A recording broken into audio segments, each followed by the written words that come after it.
to the Ruffled Daisy. Today I'm going to show you how to paint an adorable bunny butt, and we're going to jazz it up some. Check it out, it's so cute. I had just some scrap piece of wood, and you can use a frame, you can use a canvas, you can really use any thing that you want for the background. At the bottom, we're going to just paint a gray circle. This is going to be a gray bunny. You can do a white bunny and paint your background a different color. You can do a brown bunny, whatever works for you.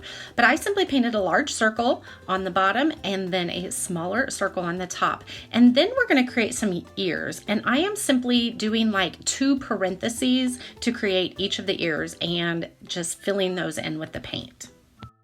Next, we're going to make a scrappy bow to actually create the cute little bunny butt. I had some fabric that was a really adorable spring colors, and so I am just ripping strips of it and cutting them to size, and we are just going to layer these into a big bunch and tie them with some twine to create our bunny butt.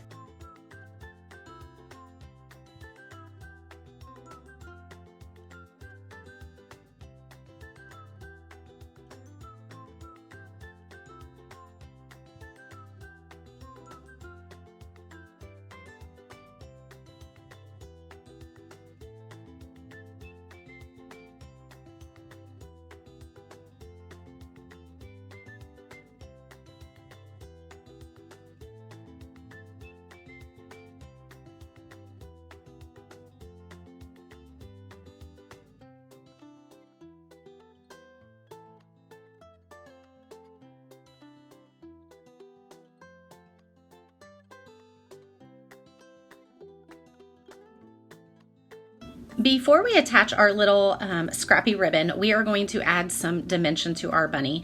I am simply taking some white paint with a very fine paintbrush and some black paint and just making little lines, little swashes of design, outlining the edge of the circles and the ears. To create the ears, I'm using pipe cleaners, and I'm cutting them to about the size of the ear that I painted. We're twisting the ends together, and then we're going to hot glue them at the base of the ear where it meets the head. This is going to give them some dimension, and they're going to be able to stand up off of your canvas or your wood or whatever else. In order to cover up the glue that we glued down the ears with, I'm simply making a bow. So this is going to be a cute little girl bunny with a bow. Now at the bottom, it needed a little bit more decorations, and so I'm actually just using some moss, and it's just gonna mimic the look of grass.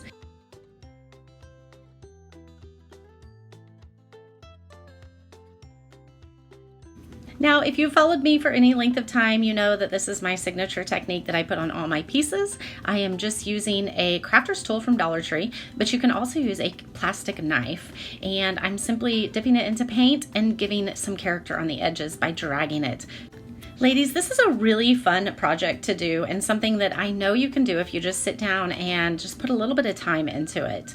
If you love this DIY and like all things home creative, please visit theruffleddaisy.org and make sure you're following me on all the social media channels. I can't wait to see you next time.